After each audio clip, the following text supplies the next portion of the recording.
Nyuma yangu ni Stade Olympique hapa Rabat nchini Morocco. Leo hii tunakwenda kushuhudia mchezo wa mwisho kwenye kundi C kwa upande wa Tanzania dhidi ya Tunisia, mchezo ambao unakwenda kutoa taswira ya timu zote mbili kile ambacho wamejiandaa nacho, lakini kubwa zaidi ni mchezo ambao Taifa Stars tunahitaji alama tatu ama sare tu leo hii ili kupata nafasi ya kwenda katika hatua inayofuata.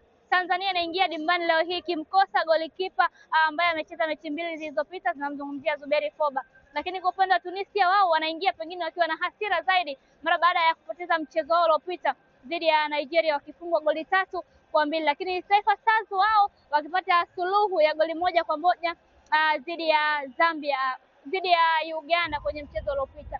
Leo hii Stars kutoka dimbani sasa kusaka alama tatu ama kuzitafuta walau hata sare katika mchezo huu wa leo. Kumbuka ni mchezo ambao ni muhimu, lakini ni mchezo mgumu kwa timu zote mbili kwa sababu kila mmoja ana nafasi ya kwenda kufanya vizuri. Nini ambacho atakwenda kukifanya Mwalimu Gamondi na jeshi lake leo hii hapo katika uwanja wa Olimpiki hapa Rabat? Naitwa Zaina Mohamed, hii ni Ayama Media, endelea kufuatilia kile ambacho kinaendelea hapa leo hii.